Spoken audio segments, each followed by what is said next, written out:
ተጠንቀቅ። አንዱ እንድታምኑ የሚያስፈልገው ቅዱሳን መላእክት በእግዚአብሔር ፊት የሚቆሙ ናቸው።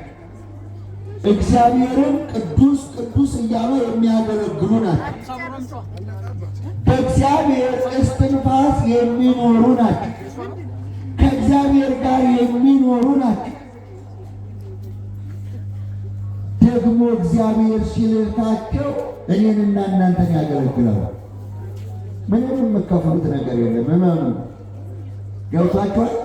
ለመላእክት ደሞዝ ይከፈላል ይከፈላል። ሊገሩ ለጥበቃቸው የሚከፍሉት አለ። አዎ፣ ለሰዎች ገንዘብ ተከፍሎ ነው። ቅዱሳን መላእክት በነፃ ይጠብቃሉ። በነፃ ይጠብቁ ዘንድ አዎ በፊት እሰዳለሁ። አዎ ቃሉን ስሙ አድምጡ ተብሏል። ቅዱስ ገብርኤል የሚናገረው፣ ቅዱስ ሚካኤል የሚናገረው፣ መልአኩ የሚነግራችሁ ስሙ አድምጡ። በፊቱ ኃጢአት ብትሰሩ አይምራችሁም። ምን አይላችሁ?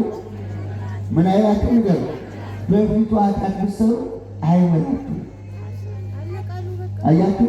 ዘካርያስ የሚባል ሰው ነበር። ማን የሚባል? ማን የሚባል? ዘካርያስ የሚባል። የሉቃስ ወንጌል ምዕራፍ 1 ቁጥር 5 ጀምራችሁ ታሪኩን አንብቡ። ዘካርያስ ሽማግሌ ነው፣ ነገር ግን ቤተክርስቲያን አገልጋይ ነው።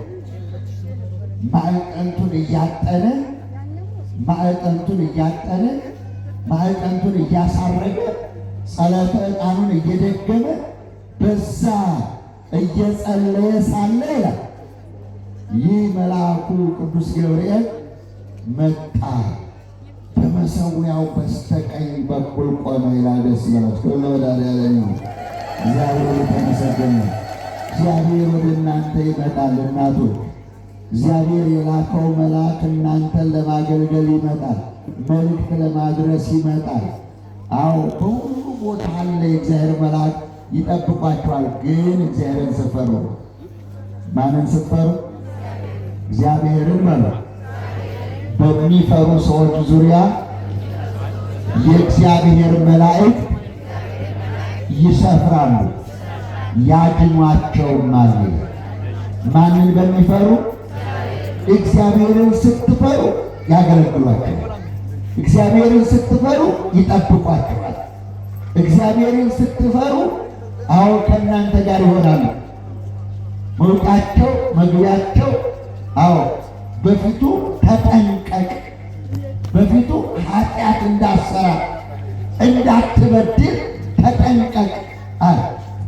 ዘካርያስ ሆይ እነሆ በሽምግልና ያረጀችው አሮጊት የተባለችው ኤልሳቤጥ ወንድ ልጅ ትወልድልሃለች አለ። ማን ነገረው? ማን ነገረው? ቅዱስ ገብርኤል በሉ። ማን ነገረው? ለማን ነገረው? ለማን ነገረው? ለዘካርያስ። ነጋሪ ላኪው እግዚአብሔር ነው። ነጋሪው ቅዱስ ገብርኤል ነው። የሚሰማው ደግሞ ዘካርያስ ነው። ትወልድልሃለች ሲለው ሚስት ያጭታለች፣ እኔማ ሽማግሌ ነው፣ ከዚህ በኋላ እንዴት ልጅ ልንወልድ እንችላለን አለ። ሰነፍ ሰው እንደዚህ ይጠራጠራል። እሱም ሽማግሌ ነው። ዘካርያስ ተጠራጠረ። ስለዚህ እንዴት ይሆናል ብሎ ስለተጠራጠረ ይህ የነገርኩ ነገር እስኪፈጸም ድረስ ዲዳ ትሆናለህ። አንደበቱን አሰረ። በፊቱ በውስጥ ተጠንቀቅ፣ ኃጢአት ብትሰራ አይምርህም። ማረው እንደ ዘካርያስ ማረው። ኧረ ሽማግሌ ነህና ልተውና ልሂድ አለ አላለም። አያችሁ ለምን ተጠራጠረ? እኔ እግዚአብሔር ልኮኝ ነው የመጣው። ይህንን የእግዚአብሔር መልእክት ለአንተ ነግሬሃለሁ። ስላልሰማ ስለተጠራጠር ምን ትሆናለህ አለው? ንገሩኝ። ምን ትሆናለህ? ዲዳ ትሆናለህ። ከዛ ደቂቃ ሰከንድ ጀምሮ አንደበቱ ታሰረ። መናገር አይችልም። በጣቱ እንደዚህ እየጠቆማቸው ብዙ ሰው ከመቅደስ እንደዚህ ተሰብስበው ይጠብቁት ነበር። ከቤተ መቅደስ እስኪወጣ ድረስ ማዕጠንቱን አሳርጎ እስኪጨርስ ድረስ ብዙ ሰው ይጠብቅ ነበር። ብዙ ስለዘገየ ከቅዱስ ገብርኤል ጋር ሲነጋገር ብዙ ስለዘገየ በውስጥ ስለቆየ ዛሬ ዘካርያስ አንድ መልእክት ለሕዝቡ ይዞ ይመጣል ብለው ይጠብቁ ነበር። ከዛ በኋላ እሱ ግን ሲወጣ አልተናገረ። በእጁ እንዲህ አላቸው፣ እግዚአብሔር ዛሬ መልእክት አድርሷል። ልብ በሉ።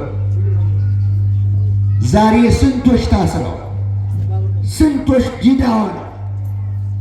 ልብ በሉ። እንዲህ ይላል ልበ አምላክ ዳዊት፣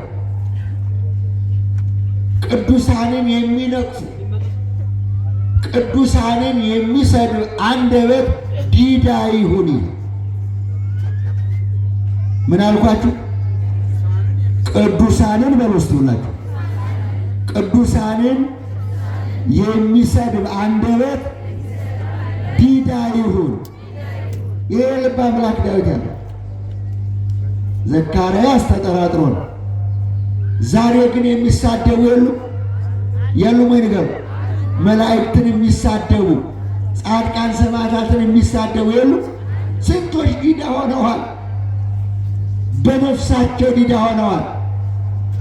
በስጋቸው ተመችቷቸው ይሆናል። ስለዚህ ነገሩ እስኪደርስ እስኪፈጸም ኤልሳቤጥ እስክትወልድ ድረስ ዲዳ ትሆናለህ ነው የተባለው። ነገሩ ግን ተፈጸመ። ኤልሳቤጥ ወለደች ወንድ ልጅ። ስሙ ማን ይባል ብለው ሲጽፉ ብራና ወረቀት ሰጡት። ስሙ ዮሐንስ ይባል ነግሮት ስለነበር ዮሐንስ ይባል ብሎ ሲጽፍ አንደበቱ ተፈታ። ደስ ይበላችሁ።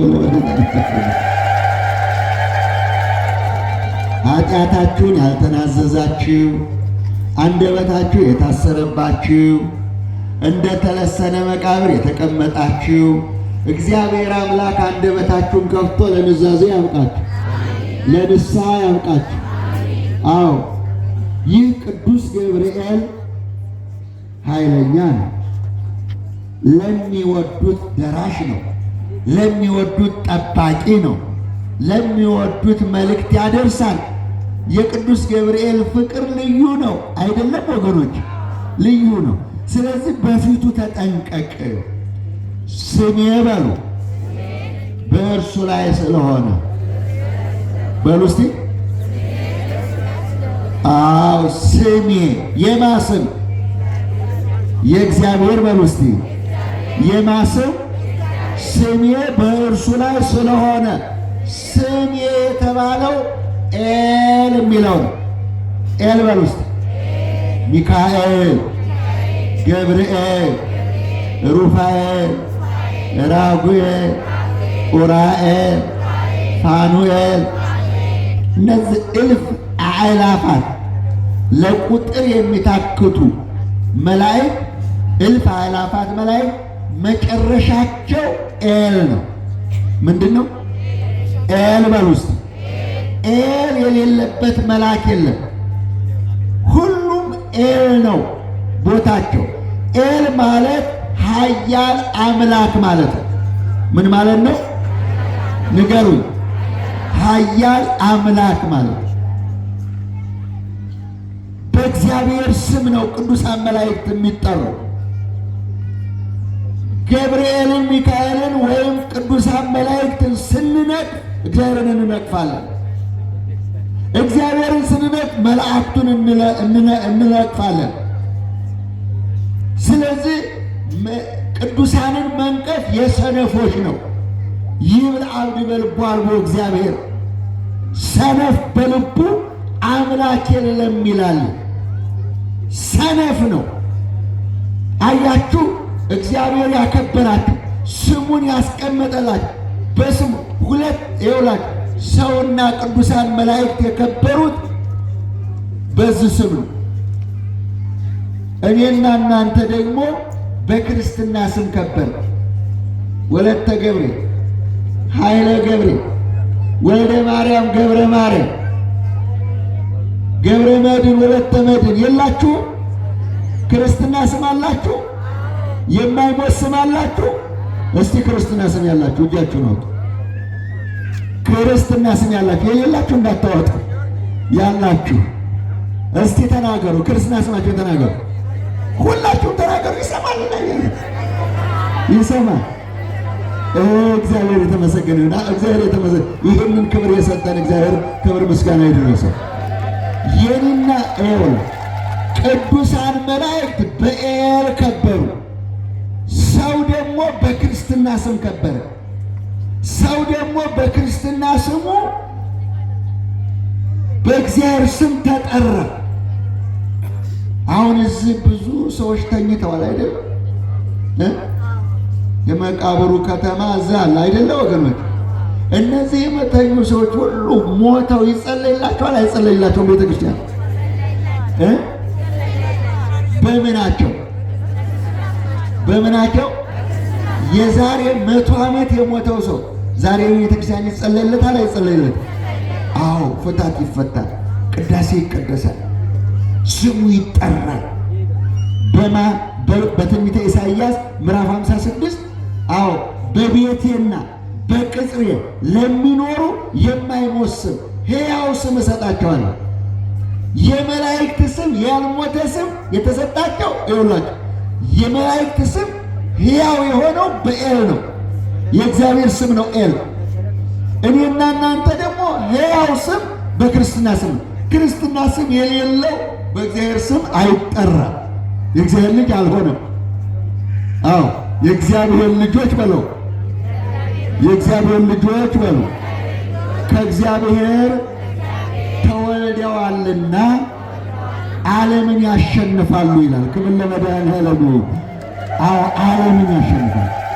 ከእግዚአብሔር የተወለድንበት በ40 ቀን በ80 ቀን የተሰጠን ክርስትና ስም ነው። ይሄ አሸናፊ ነው። ይሄ የእግዚአብሔር ስም ነው። ይሄ በእግዚአብሔር ስም የተሰየመ ነው እናቶች።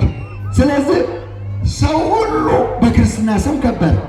ቅዱሳን መላእክት ደግሞ በኤል ከበሩ። ስሜ በእርሱ ላይ አለ፣ በፊቱ ተጠንቀቅ። ልብ በሉ እስቲ አስተውሉ። አዎ ስለዚህ ኤል ኃያል አምላክ፣ ቅዱስ ገብርኤል፣ ቅዱስ ሚካኤል፣ እነዚህ የምንጠራቸው ቅዱሳን መላእክት ሁሉ በኤል የከበሩ ናቸው። ስለዚህ በፊቱ ይቆማሉ። በማን ፊት? በማን ፊት ይቆማሉ? እኔ በእግዚአብሔር ፊት የምቆመው ገብርኤል ነኝ። እኔ በእግዚአብሔር ፊት የምቆመው ገብርኤል። በእግዚአብሔር ፊት ቆመው ምን ያደርጋሉ? ቆመው 4 ነገር አላቸው። በእግዚአብሔር ፊት ቆመው የሚያደርጉት 4 ነገር አለ። የመጀመሪያው በእግዚአብሔር ፊት የሚቆሙት ለምስጋና ነው። ለምንድን ነው? ቅዱስ ቅዱስ ቅዱስ እግዚአብሔር ጸባኦት ፍጹም ሙሉ ሰማያተ ወምድረ ቅዱሳተ ስብሐቲከ እያሉ ያመሰግናሉ። ድምፃቸው እንደ ነጎድጓድ ነው ይላል ዮሐንስ በመልእክቱ።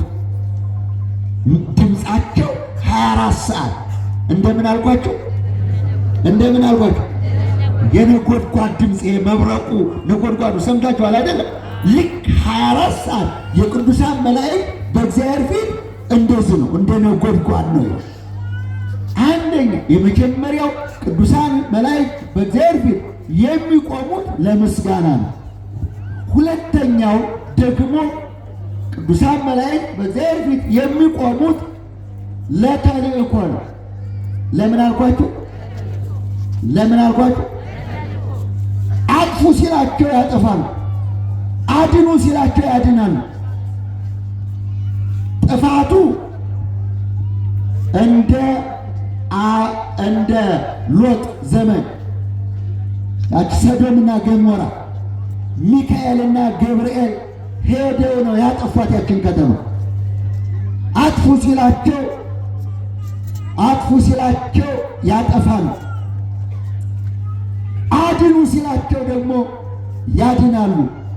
ያዳኑት ደግሞ አናንያ፣ አዛርያ፣ አብደናጎ ወይም ሚሳኤል በእሳት ውስጥ ሲጣሉ ማን አዳናቸው? ንገሩ። ቅዱስ ገብርኤል እሳቱን ውሃ አደረገው። ክብር ለመድኃኔዓለም። አድኑ ስላቸው ያድናል። ለተልእኮ ቆመዋል።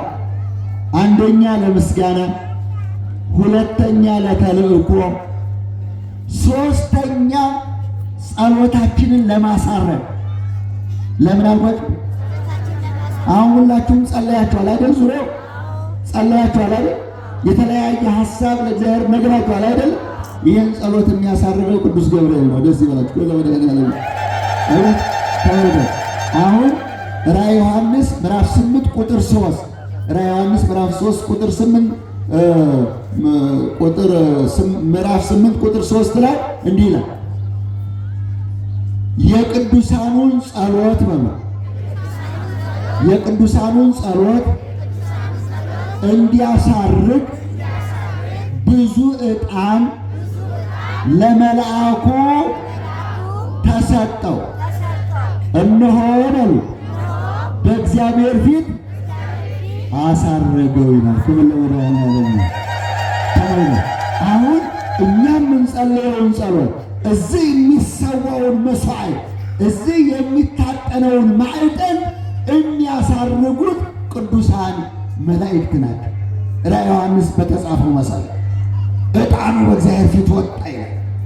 አሳረገው። ለማሳረግ የሰውን ጸሎት የዕጣኑን የመስዋዕቱን ለማሳረግ ሶስተኛ በእግዚአብሔር ፊት ቆመዋል።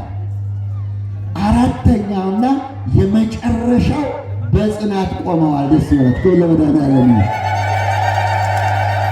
በምን ቆመዋል? ጽኑ ሲል በጽናት ቆመዋል።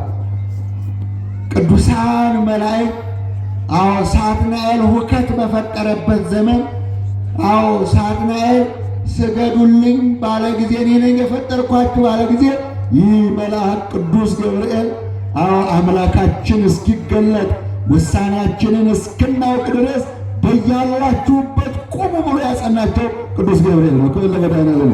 በያላችሁበት ቁሙ፣ በእምነታችሁ ጽኑ ነው። ዛሬ የቅዱስ ገብርኤልን ጽናት የቅዱስ ሚካኤልን ጽናት የቅዱሳን መላእክትን ጽናት አይተን በሃይማኖት በምግባር እንድንጸና ያስፈልጋል። ወገኖች አሁን ማዕበሉ በዝቷል። አሁን መከራው በዝቷል። አሁን ችግሩ በዝቷል። ስለዚህ በዚህ ሰዓት ጽናት ያስፈልጋል። ምን ያስፈልጋል?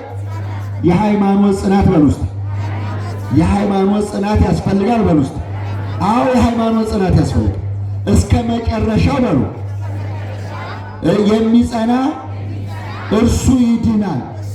የማቴዎስ ወንጌል ምዕራፍ 24 ቁጥር 14 ተጽፎላችኋል። እስከ መጨረሻው የሚጸና እርሱ ይድናል። ዛሬ አሰናካዩ በዝቷል። ዛሬ ነቃፊው በዝቷል። ዛሬ ተሳዳቢው በዝቷል። ዛሬ ቤተ ክርስቲያን አፍራሹ በዝቷል። ዛሬ ድንጋይ ወርዋሪው በዝቷል። ዛሬ ሃይማኖት ጎታቹ በዝቷል። ዛሬ በብዙ ነገር በጥቅም በሹመት በስልጣን በተለያየ ነገር ከነዚህ ቅዱሳን መላእክት እንድንለይ ከዚህ ቤተ ክርስቲያን እንድንወጣ ይችን ቤተ ክርስቲያን እንድንገፋ ገፍተናት እንድንሄድ የማያደርጉት ጉትቻ የለም፣ የማያደርጉት ነገር የለም። ተጠንቀቁ ወገኖች፣ አሁን ተጠንቀቁ። አሁን 8ኛው ሺህ ነው። አሁን መጠንቀቅ ያስፈልጋል። ስለዚህ ጽኑ አለ። ስለዚህ ቅዱሳን መላእክት በእግዚአብሔር ፊት ይቆማሉ ስንል ለማመስገን፣ ለመላላክ፣ ጸሎት ለማሳረግ፣ ለመጽናት፣ ጽናትን ለማስተማር ይህንን ለማሳየት እኔ በእግዚአብሔር ፊት የምቆመው ገብርኤል ነኝ አለ። እናቶቼ፣ አባቶቼ፣ እህቶቼ፣ ወንድሞቼ መጽናት ግድ ነው። ምን ማለት አሁን እስከ ዛሬ ድረስ እግዚአብሔር አልተናወጸም። እስከ ዛሬ ድረስ ቅዱሳን አልተናወጡ። እስከ ዛሬ ጠባቂ መልአክ አላሳጣንም። እስከ ዛሬ ድረስ እግዚአብሔር ስራውን አላቋረጠም። እኛ ግን ብዙ ችግር ገጠመን፣ ተነዋወጽን። ወገኖች እግዚአብሔር በጽናት ይጠብቀን። እናቶች፣ አባቶች፣ እህቶች፣ ወንድሞች እንግዲህ አታስመርሩት ይላል። አታስመርሩት፣ ተጠንቀቁ፣ በፊቱ ተጠንቀቁ፣ አታስመርሩት። ስሙት፣ አድምጡት። በራእይ ሊመጣ ይችላል። ቅዱሳን መላእክት አስተማሪዎች ናቸው። ቆርኔሌዎስን አስተምረዋል። ወደ ጥምቀት እንዲመጣ ከነገረው አንዱ መልአክ ነው። የጎደለህን ነገር አሟልተህ ና ብሎ የነገረው መልአኩ ነው፣ ቅዱስ ገብርኤል። በእስር ቤት ላሉት ያው ተነስ፣ ልብስህን ልበስ፣ ቀበቶህን ታጠቅ፣ ናውጣ ብሎ ከእስር ቤት ያወጣው ይህ መልአክ ነው። ደስ ይበላችሁ። በእስረኛው ቤት ይሄዳል። እምነት ለጎደለው እምነቱን እንዲያሟላ ይነግራል። ለታሰረው በእስር ቤት ይመጣል። በመከራ ውስጥ በስቃይ ውስጥ ያለውን በአንበሶች ጉድጓድ የተጣለውን መጥቶ ያዋጣዋል። ደስ ይበላችሁ። ከለመዳለሚው እንዲህ ነበር ያለው ያ ታላቁ ነቢይ ዳንኤል። ታላቁ ነቢይ ዳንኤል እንዲህ ነበር ያለው። ንጉሥ ሆይ 1000 ዓመት ንገሥ፣ እግዚአብሔር አምላካችን መልአኩን ልኮ ከአንበሶች አፍ አዳነኝ አለ። ክብር ለመድኃኔዓለም። ሰዎች ፈርደውባችሁ ይሆናል። ሰዎች ወደ አንበሳ ጉድጓድ ጥለዋችሁ ይሆናል። ሰዎች አንገላታዋችሁ ይሆናል። ሰው ፍጡር ነውና እንደ ፍጡርነቱ አንዱ በአንዱ ላይ ሊነሳ ይችላል። አንዱ አንዱን ሊገፋው ይችላል። ግን የእግዚአብሔር ሰው ከሆናችሁ አንበሳ ጉድጓድ ብትጣሉ፣ በእሳት ውስጥ ብትጣሉ፣ የትም ብትጣሉ የእግዚአብሔር እጅ ይመጣል አይመጣም? ንገሩ። ይጎበኛችኋል አይጎበኛችሁም? ለዚህ ከክፋት መራቅ ያስፈልጋል። ከክፉ ሐሳብ መራቅ ያስፈልጋል። ያን ጊዜ የእግዚአብሔር እጅ ያገኛችኋል። እስር ቤት ብትጣሉ፣ ቅዱስ ጴጥሮስ ወደ እስር ቤት ቢጣል መልአኩ መጣ። ዳንኤል ወደ እሳት ውስጥ ወደ አንበሳ ጉድጓድ ቢጣል ቅዱስ ሚካኤል መጣ። አናንያ፣ አዛርያ፣ ሚሳኤል ወደ እሳት ቢጣሉ ቅዱስ ገብርኤል መጣ። መላእክት መጥተው ከእሳት ውስጥ አውጥተዋቸዋል። ዳንኤል 6 አንበሳ ነበር፣ የተራበ አንበሳ ነበር። 6 አንበሳ። እነዚህ 6 አንበሶች ሊበሉት ቀርተው ሰገዱለት። ክብር ለመድኃኔዓለም። ለምን? ቅዱስ ሚካኤል መጥቷል። ቅዱስ ሚካኤል መጥቷል፣ በፊቱ ቆሟል። እነዚህ አንበሶች እግሩን እየላሱ ለዳንኤል ሰገዱለት ነው የሚለው። ግን ዳንኤል በአስማት በመተት ነው የወጣው ብለው ከሳሾች እንደገና ቢከሱት በአስማትማ እናንተ ትበልጡ የለ አለና 4 ሰው ቢጥላቸው ወደ አንበሳው ገና ከላይ እየተቀበሉ ቅርጥም አድርገው በሏቸው ነው። ደማቸው አጥንታቸው አልቀረም። ለምን? አላመኑማ በእግዚአብሔር በውስጥ ተማምኗልና አድነዋለሁ ይላል። አያቸው በእግዚአብሔር የታመነው ዳንኤል ወጣ። እነዛ ግን በአስማት በመተት በነገር ስለሰሩ አንበሶቹ ቅርጥፍ አድርገው በሏቸው። ማንም አልቀረም ወገን። ስለዚህ ወደ እግዚአብሔር ብንመለስ ጥሩ ነው። ደግሞ እንዲህ ይላል በመጨረሻው ዘመን ትንቢተ ዳንኤል ምዕራፍ 12 ቁጥር 3 ቁጥር 1 ጀምራችሁ አንብቡ።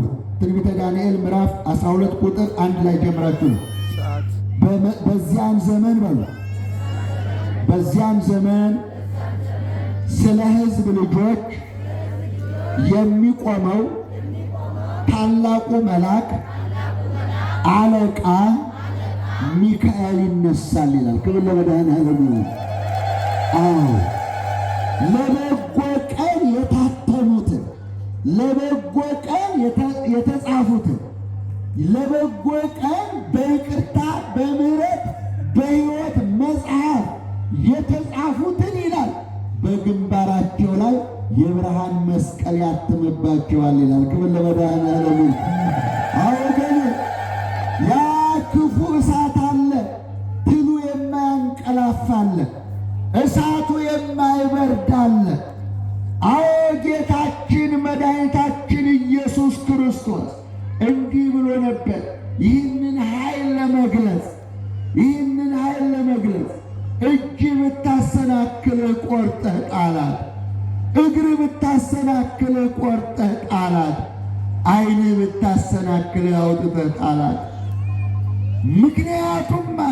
ምክንያቱም ሁለት እጅ ኖሮ ሁለት ዓይን ኖሮ ሁለት እግር ኖሮ ወደ ገሃነም ከምትጣል ጉንድሽ ሆነ ብትኖር ይሻልሃል።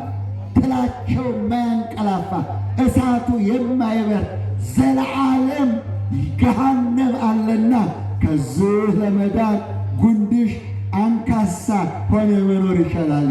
ስለዚህ እናቶች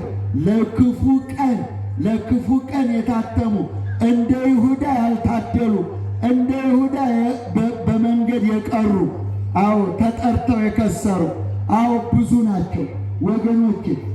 ለሕይወት የታተሙት ግን የሚያትምባቸው ይህንን በሕይወት መጽሐፍ የተጻፉትን ምልክት የሚያደርግባቸው ድህነቱን በግንባራችሁ በሰውነታችሁ የእነዚያ የከሰሩት የቀሩት የአውሬው ምልክት ይደረግባቸዋል። አድነን በሉ እስቲ አድነን በሉ። የአውሬው ምልክት በትከሻቸው፣ የአውሬው ምልክት በግንባራቸው ለአውሬው ምስል የሰገዱ አውሬውን ያመለኩ የሚጠዘጥዝ የሚነዘንዝ የእሳት ባህር ይጣላሉ ይላል ራዕየ ዮሐንስ ምዕራፍ 14 አንብቡት። የሚነዘንዝ የእሳት ባህር የሚበላ የሚያቃጥል እሳትና ትል አለ። እነዚህ በአውሬው ምስል በግንባራቸው በትከሻቸው ያላደረጉ መሸጥ መለወጥ መነገድ አይችሉም ይላል። በዛ በ8ኛው ራዕየ ዮሐንስ 13 ላይ ተመልከቱት። ያንን ምልክት ያላደረጉ አሁን ሰውን የሚያከሱት በንግድ ነው፣ በገንዘብ ነው፣ በጥቅም ነው፣ በስልጣን ነው። ስልጣን ለመያዝ ገንዘብ ለማግኘት ዓለም ላይ ያለውን ገንዘብ ለመሰብሰብ ብዙ ሰዎች በግንባራቸውና በእጃቸው ላይ የ666 ቁጥር ይቀበላሉ። የአውሬውን ምስል ይይዛሉ። የአውሬውን ምስል የተቀበሉ ወደ ገሃነም ሲጣሉ የቅዱስ ገብርኤል የቅዱስ ሚካኤል ወዳጆች በግንባራችሁ ላይ የሕይወት ምልክት ያለባችሁ ግን ወደ መንግሥተ ሰማያት ትገባላችሁ። ደስ ይበላችሁ። ያ የፈጠረ ያ ለእኛ ፍጹም ሰው ፍጹም አምላክ የሆነው የእኛ መድኃኔዓለም ኑ ሀቡየ ቡሩካን ለሀቡየ ትረሱ መንግሥተ ሰማያት። እናንተ የአባቴ ቡሩካን ዓለም ሳይፈጠር ወደ ተዘጋጀላችሁ መንግሥተ ሰማያት በሕይወት መጽሐፍ የተጻፋችሁ እናንተ የአባቴ ቡሩካን መከራውን ችላችሁ ስቃዩን ችላችሁ ፈተናውን አልፋችሁ ክፉውን አልፋችሁ ይህንን ዓለም ክፉውን ዓለም አሸንፋችሁ የዘንዶውን ራስ ቀጥቅጣችሁ እባቡን ተራምዳችሁ ጊንጡን ረግጣችሁ አሸንፋችሁ የመጣችሁ እንኳን ደስ አላችሁ ትባላላችሁ። እንኳን ደስ አላችሁ ትባላላችሁ። ሳታውቁት ትሸለማላችሁ። አባቴ የታርጄ የታይቼ ነው የተቀበልኩት? የታይቼ ነው የሚያደረግኩት? መቼ ነው ውሃ ቀድቼ እንጀራ ቆርሼ የሰጠው? ለእኔ አይገባኝም ይላሉ እነዛ ትሑታን፣ እነዛ ደጋጎቹ የብርሃን ማኅተም ቅዱስ ሚካኤል ያሳረፈባቸው፣ ይህንን ችግር ያሻገራቸው ቅዱስ ሚካኤል ቅዱስ ገብርኤል የረዳቸው እግዚአብሔር ለወዳጆቹ ነው የሚልካቸው። ለማንም ነጋዴ የሚልካቸው እንዳይመስላችሁ፣ ለማንም አንጎራጓሪ የሚልካቸው መቼም አሕዛብ ሁልጊዜ እንዳንጎራጎሩና ድንጋይ እንዳነሱ ይኖራሉ ይላል። ለምን ታንገለጉ አሕዛብ ወሕዝቡኒ ነበቡ ከንቶ። አሕዛብ ለምን አጉረመረሙ? ወገኖችስ ለምን ከንቱ ነገር ተናገሩ ይላል። አጉረምራሚዎች፣ ድንጋይ ወርዋሪዎች፣ ኃይለኞች በቀስታቸው በጉልበታቸው በሰይፋቸው ታምነው የሚኖሩ እነዚህ ወደ እግዚአብሔር መንግሥት አይገቡም ይላል። እናንተ እርጉማን ወደ ዘላለም እሳት ሂዱ ብሎ ይፈርድባቸዋል ይላል። ስለዚህ እናቶች፣ አባቶች፣ እህቶችና ወንድሞች ዋው ቅዱሳን መላእክት የሚያበረቱ ናቸው። ቅዱሳን መላእክት በራእይ የሚናገሩ ናቸው። ቅዱሳን መላእክት በሕልም የሚመጡ ናቸው። ቅዱሳን መላእክት ሳናያቸው ምርኩዝ ናቸው፣ ሳናያቸው ደጋፊ ናቸው። አዎ በኪዳን ጸሎት ሰምታችሁት እንደሆነ የደካሞች ምርኩዝ አዎ እግዚአብሔር ነው። አያችሁ የደካሞች ምርኩዝ የደካሞች ምርኩዝ የድሆች መጠጊያ የድሆች መጠጊያ የደካሞች ምርኩዝ የደካሞቹ የተጣሉት የተረሱት እግዚአብሔር ያዕቅበው ለፈራሳያን ይላል። እግዚአብሔር የወደቁትን ያነሳል። ዳንኤልን እንዳነሳ አናንያ አዛርያ ሚሳኤልን እንዳወጣ በቤትም ብትወድቁ የእግዚአብሔር ልጆች በልብስ አይደለም፣ በከረባት አይደለም፣ በማዕረግ አይደለም። እናቶች በእምነታችሁ በእስር ቤትም በመከራ በስቃይ በየትኛው ቦታ ብትጣሉ ያኔ የገዘፈው የሚያስፈራው ድንቅ የሆነው ስሜ ድንቅ ነው፣ ለምን ትጠይቀኛለህ የተባለው ያ መልአክ መጥቶ ያነሳሃል። ክብር ለመድኃኔዓለም። ያ መልአክ መጥቶ ያነሳሃል። አይዞሽ እህቴ፣ አይዞህ አባቴ፣ ወንድሜ አይዞህ ይልሃል እግዚአብሔር። ያን ጊዜ በእምነት ጽና ወገኔ። አይጠቅምም ዓለምን አንድ ሰው ዓለምን ቢገዛ ቢነዳ ቢያመጣ ቢወስድ ምን ይጠቅመዋል? ምን ይጠቅመው? ነፍሱን ካጣ ምን ይጠቅመው? ነፍስህን ጥለህ ምን ይጠቅምሃል ወገኔ? ምን ይጠቅምሻል? ምን ይጠቅማችኋል ወገኔ? በዝሙት የቀለጡ ስንት አሉ። የዝሙት ገንዘብ የሚሰበስቡ ስንት አሉ። በጥንቆላ የሚሰበስቡ ገንዘብ ሰብሳቢዎች ጠንቋዮች አሉ። ምን ይጠቀማሉ ወገኖች? በጥንቆላ የሚሰበስብ፣ በአስማት የሚሰበስብ፣ በዝሙት የሚሰበስብ ደግሞ በስካር የሚበትናል። በየቀኑ የሚሰክር በየቀኑ እየሰከረ የሚወድቅ በየመንገዱ በስካር በዘፈን በሆታ በደስታ ወገን አይጠቅማችሁ። የሚጠቅመን ግን ማን ነው? የሚጠቅመን ማን ነው? የሚጠቅመን ማን ነው? አያችሁ ቅድም የነገርኳችሁ ድንቅ ስም አለን። እሺ የቅዱሳን መላእክት ድንቅ ስም ነው። የኔና የእናንተ ክርስትና ስም ደግሞ ድንቅ ነው። አይሞትም። ደስ ይበላችሁ። ከሁሉ ወዳለ ድንቅ ነው። የሚሞት ስም ግን 7 ስም አለ። የሚሞት ስንት ስም? ስንት ስም? አሁን ይህን እነግራችኋለሁ። ቅዱሳን መላእክት ድንቅ ነው ስማቸው። የብርሃን መላእክት ይባላሉ። የብርሃን መላእክት ይባላሉ። ሕያው ናቸው። አይበሉም፣ አይጠጡም፣ አያገቡም፣ አይሞቱም። ሕያው ናቸው። ቅዱሳን መላእክት የብርሃን መላእክት ናቸው። የጨለማ አበጋዝ እስቲ በሉ። የጨለማ አበጋዝ፣ የጨለማ ስም፣ ወደ ታች የተጣሉ ወደ ምድር የተጣሉ አጋንንቶች አሉ።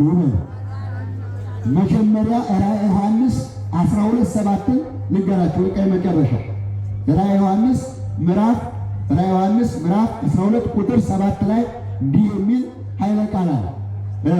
በሰማይ በሉ በሰማይ ሰልፍ ሆነ፣ ሰልፍ ሆነ፣ ዘንዶ ከመላእክቱ ጋር ተዋጋ።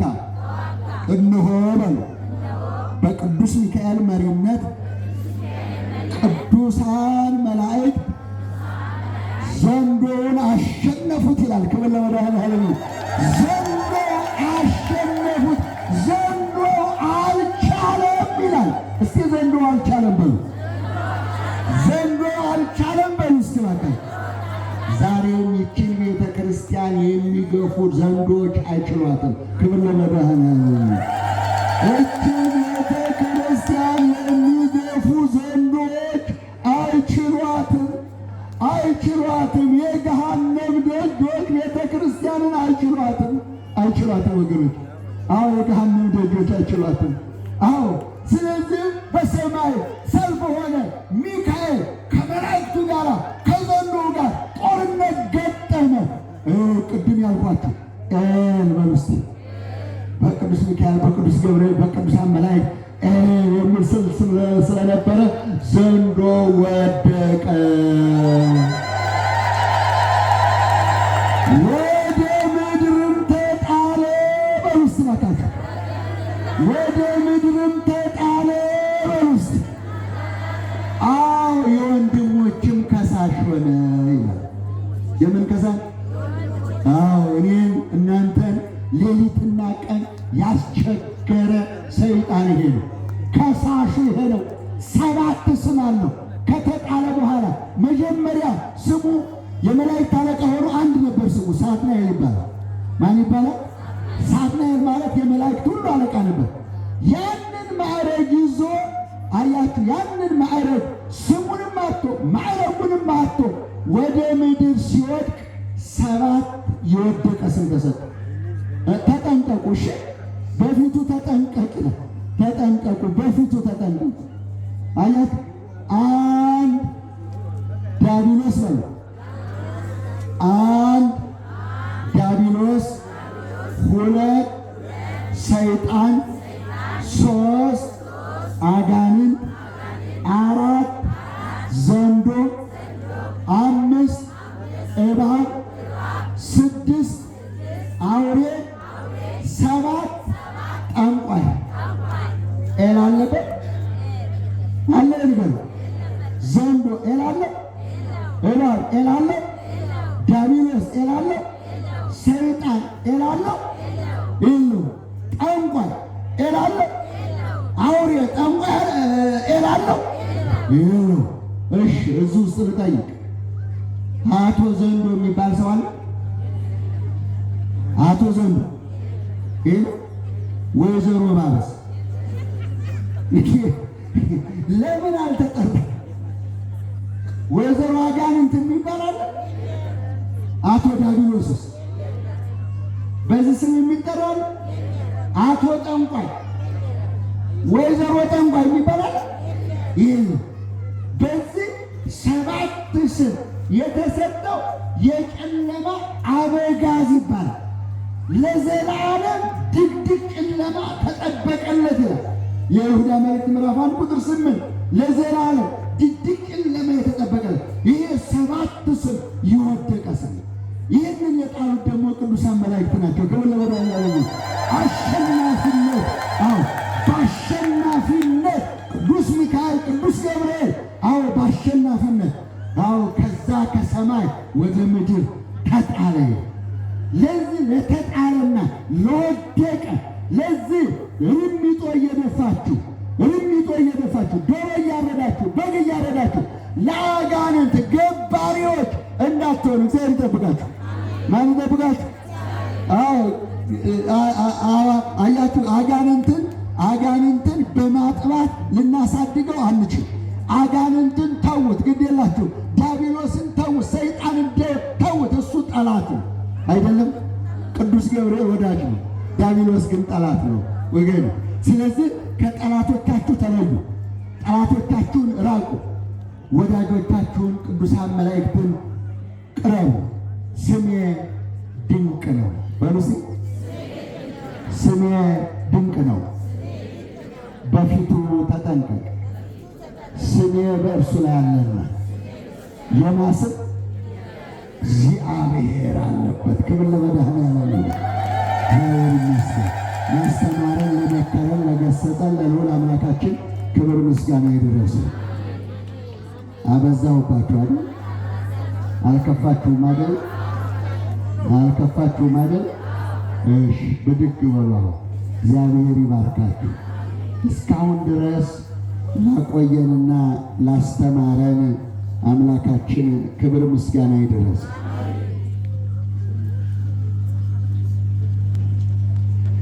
በጣም አመሰግናለሁ።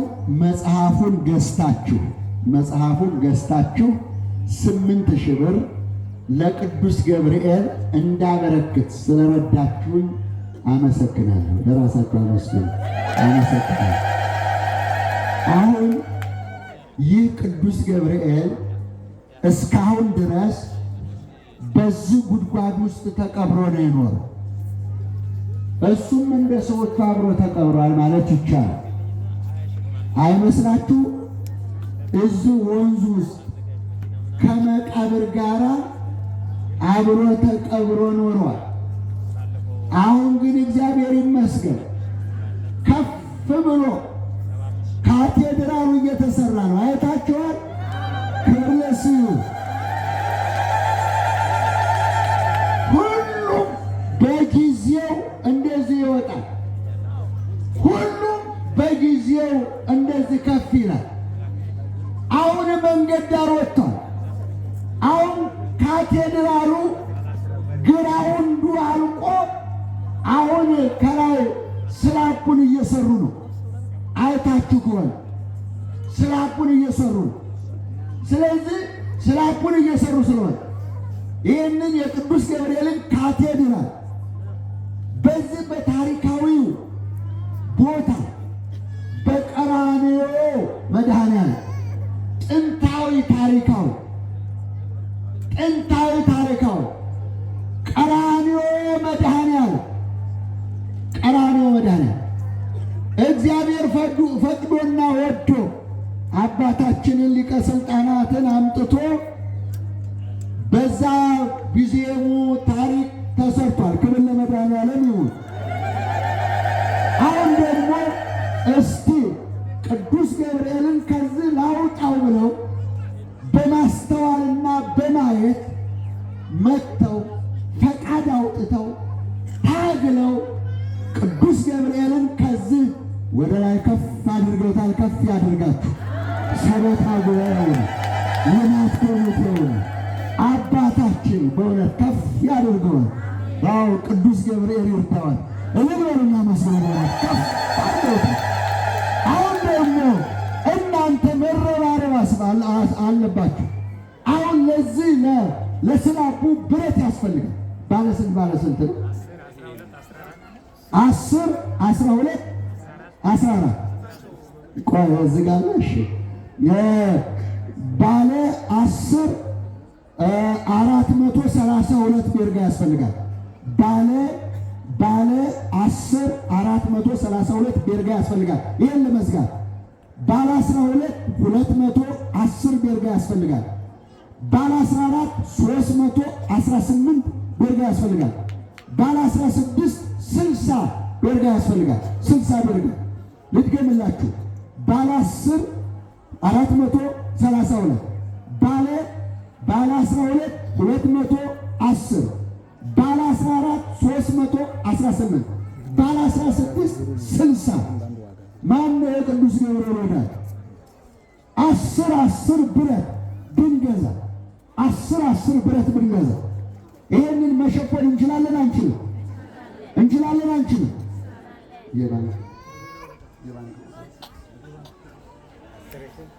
እንችላለን አንችልም? ንገሩ።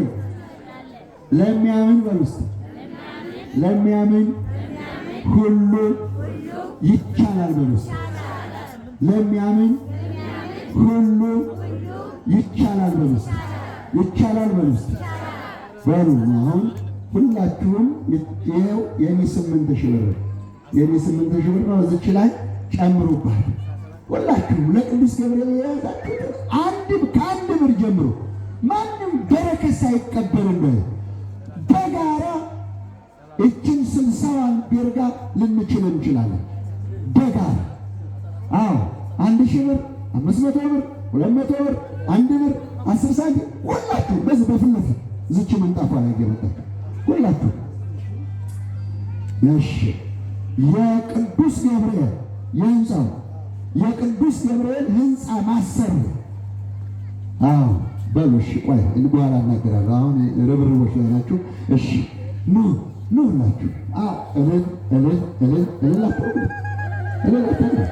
እንዳትሄዱ ታዲያ ገና አባታችን ቡራኬ ይሰጧችኋል፣ ይመርቋችኋል፣ ይጸለይላችኋል። 2,000 ብር ማነው ክርስቲያን ስሙ አስካለ ማርያም 2000 ብር እልልበልና መስገን ከመለስ ሁላችሁ ምን እግዚአብሔር የፈቀደላችሁ እጃችሁም እግራችሁም የታሰራችሁ እዛው ቁጭ በሉ። መቼስ ቅዱስ ገብርኤል ያልፈቀደው አይበት እጁን እግሩን አዝኖ ያስቀመጠው ሰው አለ። ገንዘቡን እንዳያወጣ ጉልበቱን እንዳያወጣ ገንዘቡ ቅዱስ ገብርኤል እንዳይገባ ጠንቋይ ቤት ግን በእድሜው ልክም ይከፍላል። ስለዚህ እግዚአብሔር የፈቀደላችሁ እግዚአብሔር የፈቀደላችሁ እንደ ዳዊት ያልተከለከላችሁ እንደ ሰለሞን የተፈቀደላችሁ ዳዊት ቤቴን አትሰራም ገንዘብህንም ጉልበትህም አይገባም የተባለ አሁን እዚህ ገንዘባችሁ ጉልበታችሁ እውቀታችሁ ሙያችሁ ቅዱስ ገብርኤል የፈቀደላችሁ ሁላችሁ ክብር ይስጥ። ጃንጥላውን ደግሞ ውጭ ለማይገቡ ሰው ውሰዱልኝ። ለማይገቡ በውጭ ላሉ በውጭ ለቆሙ ውስጥ ላላችሁ መምጣት ለምትችሉ ሁላችሁ መለስ